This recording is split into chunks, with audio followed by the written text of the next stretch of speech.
Hello hi नमस्ते दोस्तों। आज का हमारा टॉपिक है हर्बिसाइड रेजिस्टेंस।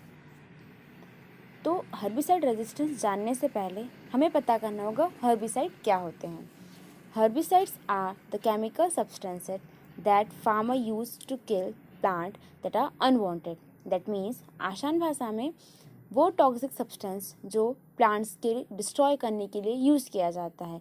प्लांट्स जो अनवांटेड होते हैं, जो वीड होते हैं, कुछ ऐसा वेजिटेशन जो हार्मफुल होता है फॉर आर सोल क्रॉप, जो कि हम फील्ड में सो करते हैं। अब हम देखेंगे हर्बिसाइड रेजिस्टेंस। जब इनहेरिटेंट एबिलिटी होती है किसी वीड की या अनवांटेड प्लांट की सर्वाइव करने के लिए या रिप्रोड्यूस होने के लिए आफ्टर एप्लीकेशन ऑफ हर्बिसाइड। सीधे शब्दों में कि जब कोई हर्बिसाइड को जब हम एप्लीकेशन करते हैं इन फील्ड, तो वो जो वहाँ की वीड है, ये अनवांटेड वेजिटेशन है, उसे कंट्रोल नहीं कर पाता है। तो ये कंट्रोल ना करना उस प्लांट का हर्बिसाइड रेजिस्टेंस कहलाता है। अगर हम बात करें एग्जांपल की, तो 1992 और 1993 में इंडिया में फेलिरिस माइनर के ऊपर आइसोप्रोटेरोन काम करना बंद होने लगा था, इसीलिए उसे उसका हर्बिसाइड रेजिस्टेंस कहा जाता है। यहाँ पर उसकी डिग्री ऑफ सेंसिटिविटी, ससेप्टिबिलिटी और टॉलरेंस के बेसिस पे उसे जज किया गया था।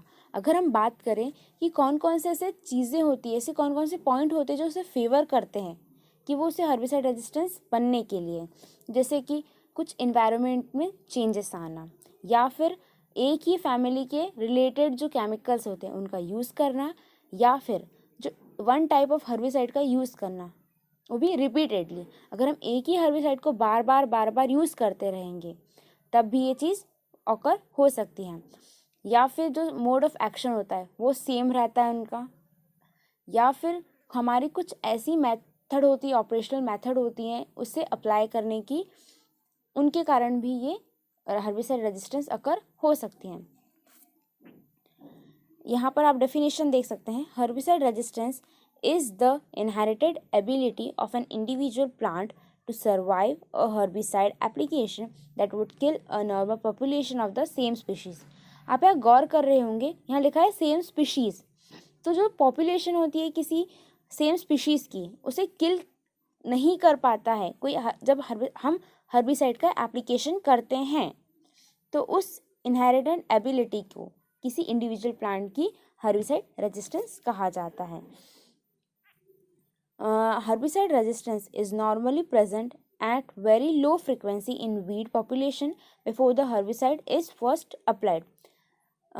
जब हम देख रहे हैं herbicide resistance कब देख रहे हैं, जब हम एप्लीकेशन कर रहे हैं, लेकिन जब हम फर्स्ट टाइम उसे अप्लाइड करेंगे उसके पहले भी बहुत ही लो फ्रिक्वेंसी में, मतलब बहुत ही कम मात्रा में उसमें पहले से ही हर्बिसाइड रेजिस्टेंस प्रेजेंट होता है।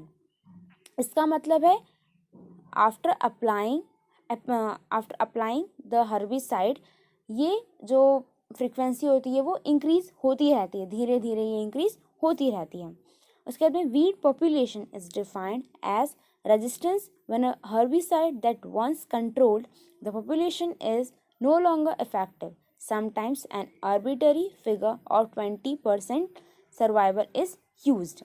एक जो वीड पॉपुलेशन होती है, अगर हम उसे डिफाइन करें तो रेजिस्टेंस हम देखेंगे, तो रेजिस्टेंस होता है तो कब होता है, जब हर्बिसाइड कंट्रोल करने के लायक नहीं बचता है, उसका नो लॉन्गर इन यूज और एज इफेक्टिव, तब जाके हम बोलेंगे हर्बिसाइड रेजिस्टेंस के बारे में।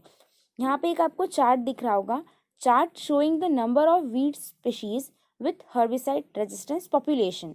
डिफरेंट कंट्रीज हैं और जो स्पीशीज़ हैं जो कंट्रोल के बाद में वीड स्पीशीज़ हैं, जो नंबर ऑफ उनके बताए हुए हैं जो कि हर्बिसाइड रेजिस्टेंस पॉपुलेशन में आती हैं, जैसे कि आप देख सकते हैं यहाँ पर।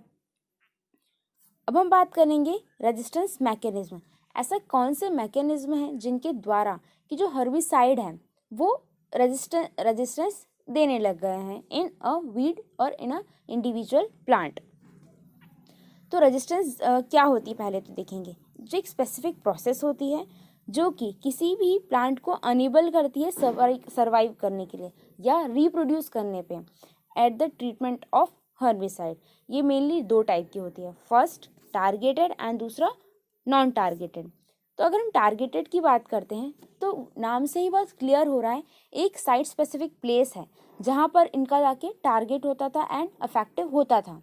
लेकिन जब जो टारगेट साइड है वो अल्टर्ड हो गई, अल्टरनेशन हो चुका है वहाँ पर, जिससे कि जो मैकेनिज्म है वो चेंज हो गया, जिससे कि वहाँ पर जो रेजिस्टेंस है वो प्रोड्यूस हो गई है। इसीलिए वहाँ पर जो हर्बिसाइड रेजिस्टेंस है उस प्लांट के अंदर वो प्रोड्यूस हो गया है। तो ये कैसे होता है, ये मोड ऑफ एक्शन के चेंज होने के कारण होता है। जो नॉर्मल हर्बिसाइड का जो एक्शन रहता है, साइट ऑफ एक्शन, वो चेंज हो जाता है, अल्टरनेशन हो जाता है, तो सर्वाइवल के जो चांस रहते हैं वो बढ़ जाते हैं, जिससे कि वहाँ रेजिस्टेंस पैदा हो जाएगा और जो हर्बिसाइड है वो अपना इफेक्ट दिखाना कम कर देगा। अब हम बात करते हैं नॉन टारगेट रेजिस्टेंस की। सिंपल सी बात है, टारगेट मतलब स्पेसिफिक प्लेस पे वो वर्क नहीं कर रहा था, नॉन टारगेट मतलब यहाँ पे हम प्लेस की बात नहीं कर रहे हैं, डिफरेंट प्रोसेस के थ्रू वो रेजिस्टेंस प्रोड्यूस करेगा। अगर हमें उससे जाना है तो इसे भी 3 हिस्सों में बांटा हुआ है। फर्स्ट, इनहैंस मेटाबॉलिज्म, जो कि इसका मेन इम्पॉर्टेंट पॉइंट है। फॉर एग्जांपल, इनहैंस मेटाबॉलिज्म मतलब मेटाबॉलिज्म सिंपल सी प्रोसेस होती है जिसके थ्रू, एक ऐसा फिनोमेना है जिसके थ्रू कि जो भी कोई भी सिंपल प्रोसेस होती है वो कैरी फॉरवर्ड होती है, लेकिन जब वो जो प्रोसेस है वो और ज़्यादा अच्छी तरीके से वर्क होने लग जाएगा या कुछ अल्टर्ड वे में होने लग जाएगा, जिससे कि जो रेजिस्टेंस है वो धीरे धीरे प्रोड्यूस होने जाएगा।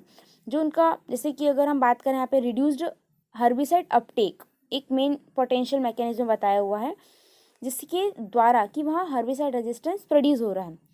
जैसे कि देखेंगे हम रिड्यूस्ड हर्बिसाइड अपटेक, तो हर्बिसाइड अपटेक मतलब कि जो हर्बिसाइड अपटेक मतलब जो आ रहा है प्लांट को मिल रहा है वो रिड्यूस हो जाएगा।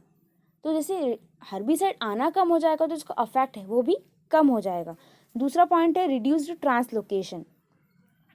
जो ट्रांसलोकेशन की प्रोसेस होती है अगर वो ही कम हो जाएगी तो जो हर्बिसाइड है उसका जो अफेक्ट है वो प्लांट पे पड़ना कम हो जाएगा, जिससे कि हर्बिसाइड रेजिस्टेंस हो जाएगी।